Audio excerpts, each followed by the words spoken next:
La ciudad de Trenquelauquen está ubicada en el noroeste de la provincia de Buenos Aires.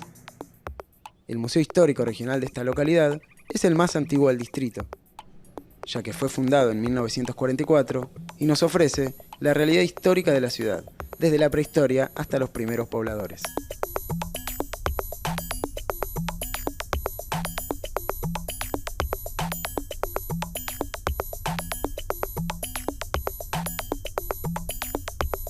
Este lugar se inauguró con el nombre de Museo Histórico Regional, pero en la década del 70 cambia a Museo Histórico de las Campañas al Desierto Conrado Villegas.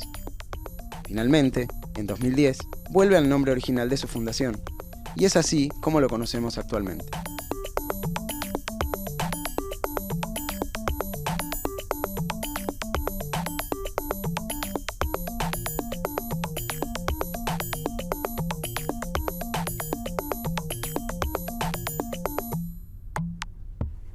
La municipalidad está ubicada en el mismo sector donde se levantó la comandancia, donde además por esas calles de ese desierto árido, polvoriento, caminaban y transitaban miles de años atrás grandes criaturas. ¿A qué criaturas se refiere exactamente? Bueno, los animales que habitaban la llanura pampeana se los llamaba la megafauna pampeana, se los llama la megafauna pampeana porque son animales de gran porte, pesan alrededor de la tonelada, son animales que después de la gran extinción de dinosaurios empiezan a ganar terreno en la tierra, aparte de desarrollarse en el mar, ganan terreno en la tierra y se hacen muy grandes. Y en la mayoría o al principio son herbívoros, son edentados, ungulados también, tienen una palma que puede afirmarse bien en el terreno.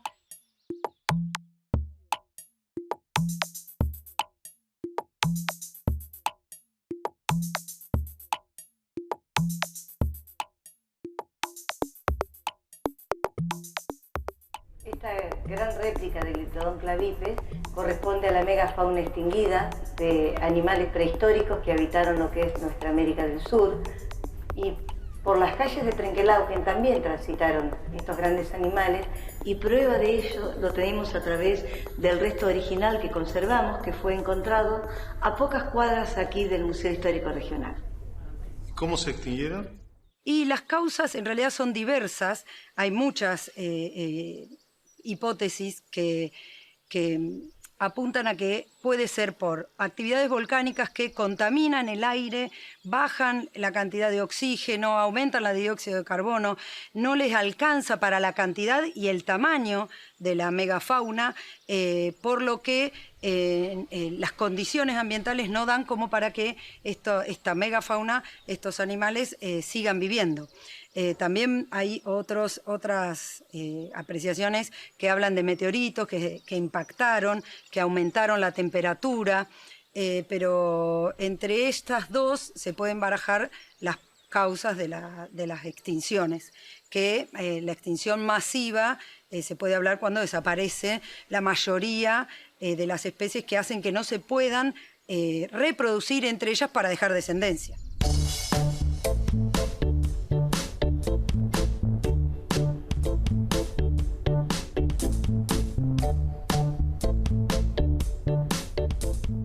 Hacia mi izquierda podemos observar en lo que son las fotografías, en las vitrinas, también en esta escena, restos de diferentes animales prehistóricos. ¿Y estas especies llegaron a convivir con el hombre prehistórico? Sí, no solamente habitaron y convivieron con el hombre prehistórico, sino que también el hombre prehistórico se valió de ellos para consumir su carne, como por ejemplo la del Litodon clavipes, y además aprovechar lo que era el caparazón, que eran grandes placas prácticamente soldadas, para habitar debajo de él como si fuera un iglú.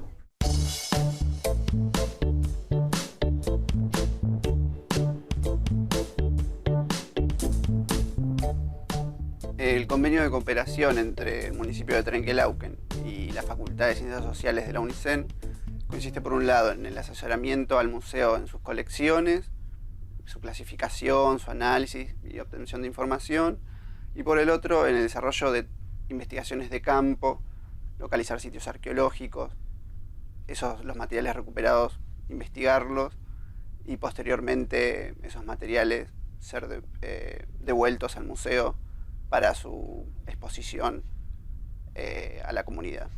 Los restos que hemos encontrado hasta el momento corresponden a ocupaciones indígenas prehispánicas y consisten principalmente en restos de sus presas que cazaban, principalmente guanaco, venado de las pampas, y restos de su tecnología, tanto sus instrumentos de piedra como instrumentos también en hueso. También hemos encontrado restos cerámicos, pigmentos con los que pintaban sus vestimentas, y estos restos los hemos encontrado principalmente en la zona de 30 de agosto, cerca de las Tunas Chicas, y un sitio muy antiguo de tiempos del Holoceno temprano, y en la zona de la ciudad de Trenquelauquen, en una zona que se conoce como la ampliación urbana. La antigüedad de estos restos de ocupaciones indígenas prehispánicas tenemos fechados precisos por el método de radiocarbono. El sitio La Susana, en la zona de 30 de agosto, tiene un fechado de 7.400 años antes del presente aproximadamente, y el sitio Huencunazar, ubicado en la ampliación urbana de Trenquelauquen, de 3.000 años antes del presente.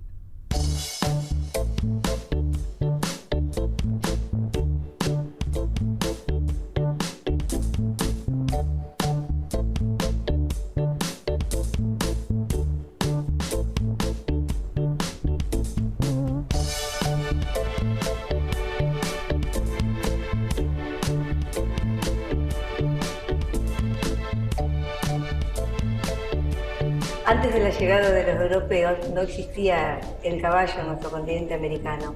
Por lo tanto, el hombre prehistórico lo que hacía era consumir la carne del guanaco, el cuero de guanaco inclusive también para construir sus rucas o sus toldos. Para esto necesitaban de 60 a 70 cueros de guanaco para construir una ruca medianamente habitable, en la cual habitaban varias familias, excepto en tiempo después en la del cacique, que vivía una sola. ¿Cuáles eran las comunidades indígenas que habitaron nuestro territorio? Para explicarte esto, vamos a pasar a la otra sala.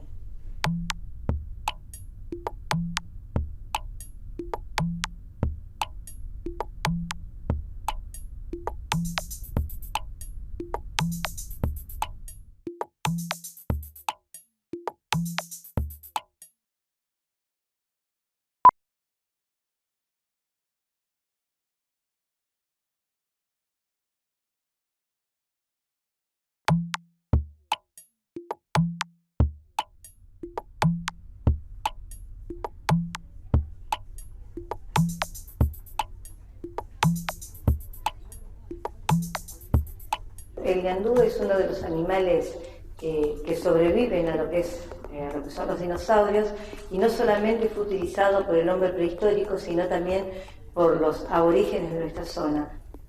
Utilizaban la carne para consumo, los tendones para hacer y atar sus puntas de flechas, sus lanzas, y las plumas también para identificar todo lo que era la punta de las boleadoras o de las flechas, para que cuando cayera en lo que era la pampa poder ubicarla rápidamente. ¿Se puede considerar entonces que los primitivos habitantes de esta región estaban en un momento histórico o prehistórico?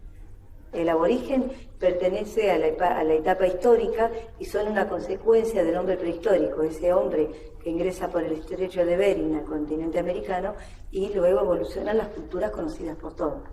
¿Hay registros de los primeros habitantes de esta región? ¿Se puede precisar a qué cultura pertenecían? En nuestro territorio bonaerense se ha constatado la presencia humana desde hace 12.500 a 13.000 años atrás. El fechado más antiguo que tenemos en Trenquelauquen fue obtenido recientemente, con 3.000 años antes del presente, en el sector de la ampliación urbana recientemente en diseño.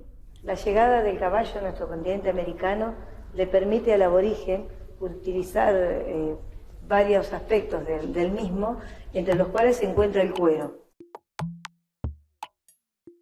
Las primeras rucas construidas por los indígenas de esta región eran de cuero de guanaco, y se necesitaban aproximadamente 50 animales de esta especie para construir una vivienda. Con el correr de los años, los nativos pasaron a construirlas con cueros de caballo, debido a que el mayor tamaño de los animales les facilitaba la tarea. Las comunidades eran nómades y se desplazaban en busca de alimento, por lo cual era necesario que los toldos fueran de fácil armado. Eran de gran dimensión y en ellos habitaban familias numerosas. En esta etapa, la ruca se va a construir con el cuero de caballo y con la mitad de la cantidad. ¿Saben quién es? ¿Es el cacique de esta zona? Es nuestro lonco ancestral, es nuestra guía espiritual. También en la historia para nosotros es nuestro primer desaparecido porque nunca supimos dónde está su cuerpo. Sí sabemos que su espíritu está con la comunidad y es el Nehuen que nos sostiene. La sangre que corre por nuestras venas, bueno, la heredamos de él, y por esa sangre que heredamos nos corre y a veces nos quema. Es porque empezamos y continuamos con esa lucha, ¿no?, que empezaron nuestros ancianos en la comunidad. Pincén atraviesa todo el siglo con su vida, todo el siglo XIX.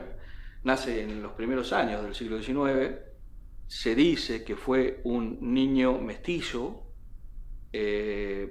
cautivado por una tribu en su paso por Renca. Él iba junto con su madre y llevado a las tolderías del Caroe. Ahí se cría como un indio más, pero con unas dotes de guerrero importantes que empieza a demostrar a los pocos años. Llega a fundar su propia tribu con un grupo de amigos. Va a lograr la cúspide de su liderazgo hacia el año 1875 con la invasión grande, donde él queda equiparado en cantidad de guerreros a cualquiera de los otros caciques grandes. 1.500 lanceros acaudillados por él.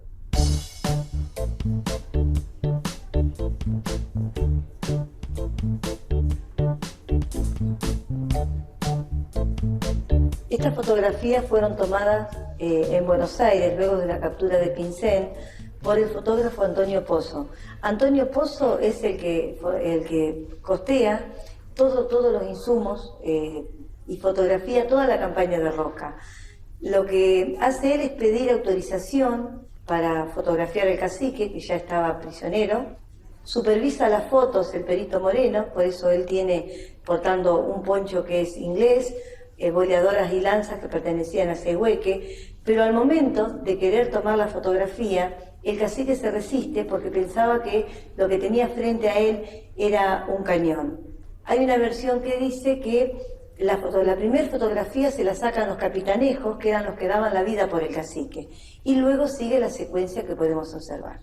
El cacique Pincén para nosotros es una figura muy importante y de mucha fuerza, pero también acompañado de él está nuestra tatarabuela Paula Rinkel, que también fue una gran luchadora, fue su esposa oficial, de la cual sabemos y pudimos armar nuestro árbol genealógico. Sabemos que tuvieron 2 hijos y por ende Rosa, de ahí viene nuestra descendencia, pero también sabemos que el cacique tuvo más mujeres, ¿no? Que tenía 15 mujeres, eso es lo que sabemos sobre nuestra historia. O sea que, digamos, nuestra descendencia está expandida por diversos lugares, digamos, del territorio ancestral. En esta fotografía se puede observar a Pincén con su hijo Nicasio en los brazos. Ese mismo hijo lo acompañó el día de su captura.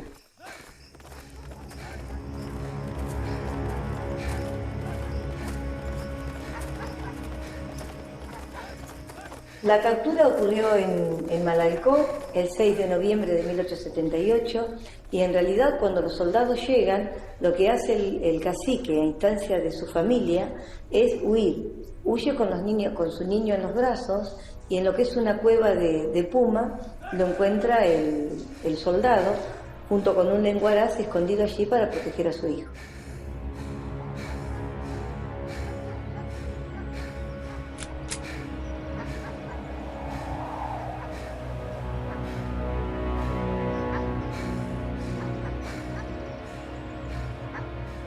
En esa cueva de Puma escondido lo encuentra el mayor Solís. Cuando sale, o sea, al apuntarlo con el Remington, el cacique tiene que salir, porque si disparaban, mayormente él tenía la inquietud de que mataran al hijo, o sea, él protegía al hijo. Entonces, cuando sale, el mayor dice, es un anciano, y el lenguaraz le responde, no es cualquier anciano, es el cacique Pincén. Entonces, Villegas tenía intención de capturar a Pincén.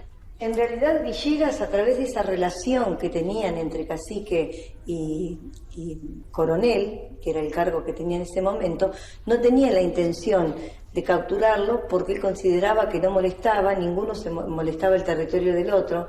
Lo que ocurre que Julio Argentino Roca, como ministro de guerra, necesitaba protagonismo y además Villegas no podía desobedecer la orden de un superior. Sabemos que nuestro lonco tuvo en la isla de Martín García fecha de entrada, pero nunca, digamos, una fecha de salida, digamos, de como que tuvo su libertad.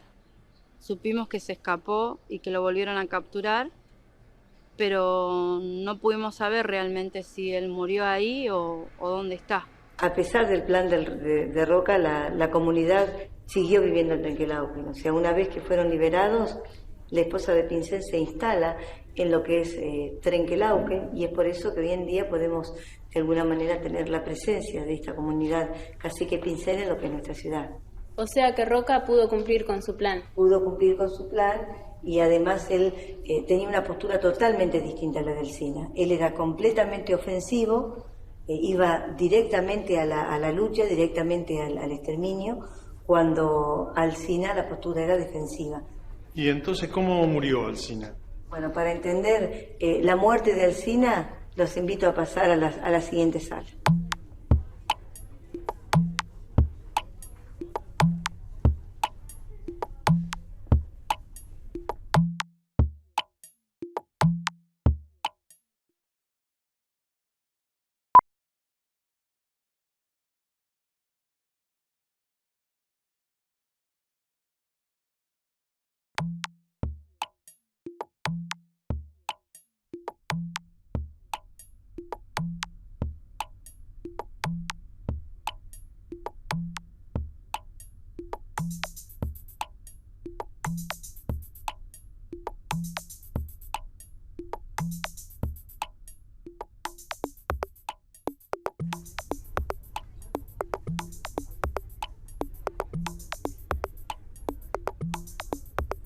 Alsina, para analizar cómo fue su plan y el avance de los pueblos los cuales había enviado a fundar, los recorre hacia 1877. En esa época él contrae una enfermedad, aparentemente una intoxicación, y muere en su casa de Buenos Aires el 29 de diciembre de 1877. Bueno, Adolfo Alsina nace en la ciudad de Buenos Aires en 1829 y una de las características familiares que tiene es que su padre va a ser unitario y su familia por parte de madre va a ser federal, y van a ser expulsados en el segundo gobierno de Rosas porque su abuelo, que es Massa, va a ser exiliado por parte de Rosas.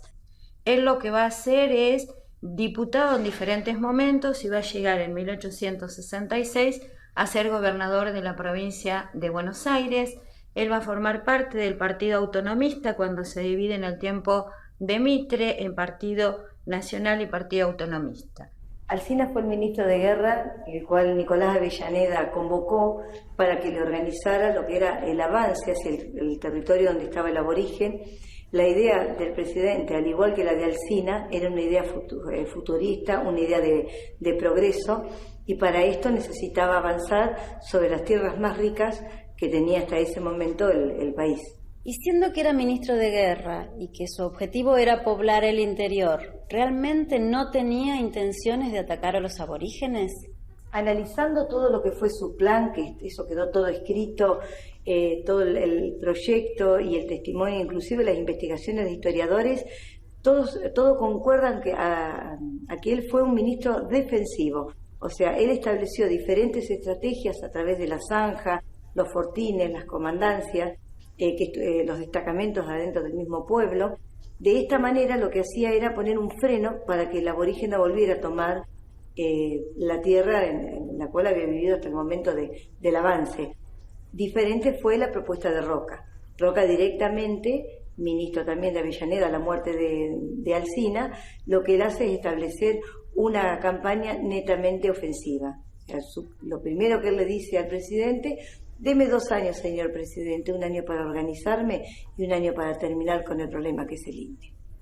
Bueno, Alsina fue el ideador de esa zanja que no permitía que pasáramos, ¿no?, de un lado a otro. Fue el ideador, como bien digo, y bueno, y Roca fue el ejecutor. Así, sencillamente eso, digamos, ¿no?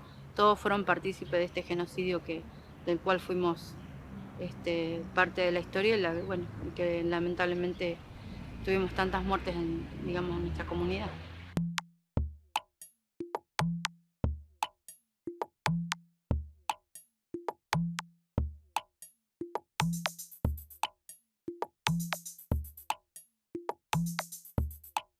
En 1780, la frontera entre el pueblo mapuche y Argentina era el río Salado.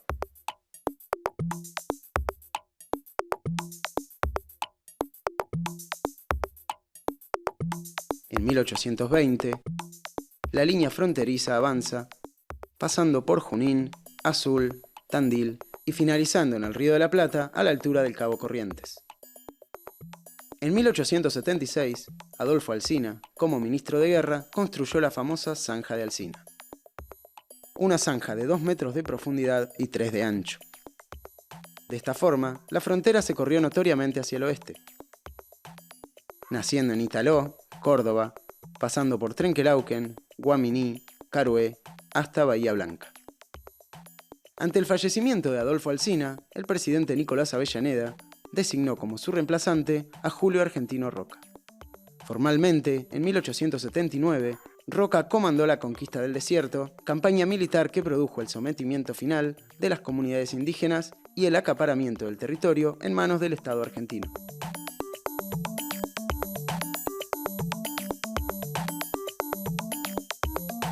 Durante la gobernación o el momento en que él va a ser gobernador de Buenos Aires, se tiene un proyecto muy interesante que es la fundación de pueblos.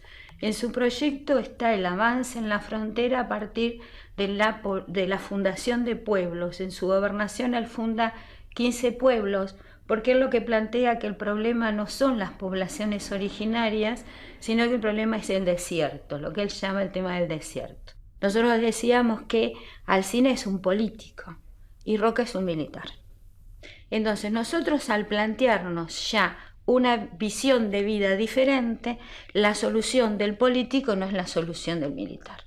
Entonces, obviamente que la trayectoria política de Alsina no es la trayectoria militar de Roca. Entonces, la solución que Roca le va a dar a la cuestión del indígena o del aborigen va a ser una solución militar y no una solución política como la que estaba intentando dar Alsina.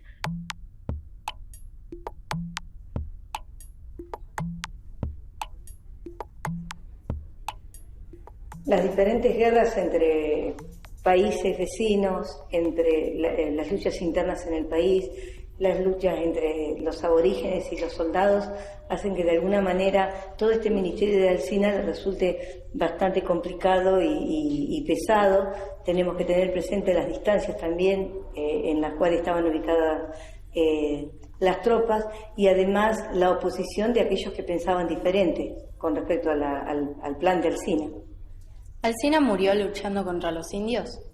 No muere luchando contra los indios. Él viene de visita hacia los pueblos, inclusive Trenquelauquen, hacia todos los pueblos que había enviado a fundar, vuelve a Buenos Aires y allí muere el 29 de diciembre de 1877. Bueno, aquí hemos terminado con el recorte pautado, establecido, por lo tanto le agradezco la atención y los invito a poder recorrer el resto de las salas.